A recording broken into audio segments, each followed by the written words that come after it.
Sales Funnel Nerd here. Welcome to this video today. Welcome to day 16. So we're just going to do kind of a tools wrap up / refresher here. So today for this one, let's talk about all the different tools that we've covered and what we want to use them for. Just so if you haven't made your choice on what type of lead magnets that you want to make, this should kind of help crystallize things for you.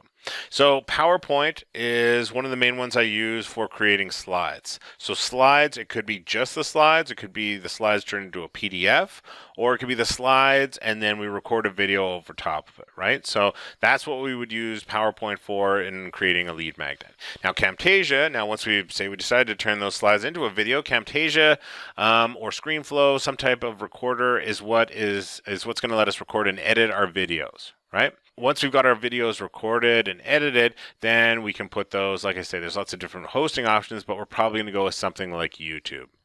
Now we've also seen some mind mapping software.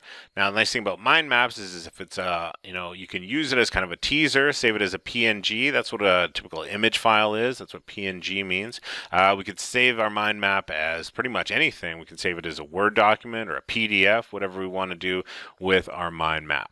We've also got Microsoft Word that you can use to create PDFs, resource guides, quizzes, personal assessments that you can use as some type of lead magnet. So hopefully this kind of helps keep them all straight in your mind, give you just a quick little guide here, a visual reference of which ones do what here, and just help you decide what type of lead magnet that you want to create here. So I'm going to have links to all the tools that we've kind of covered here, as well as maybe a few samples for you to check out of the different types and any other cool tools that I've used in my sales funnel business myself, and just load you up for success here. So that's about it for this video. Make sure you check out everything underneath as far as links, and I will see you in the next video.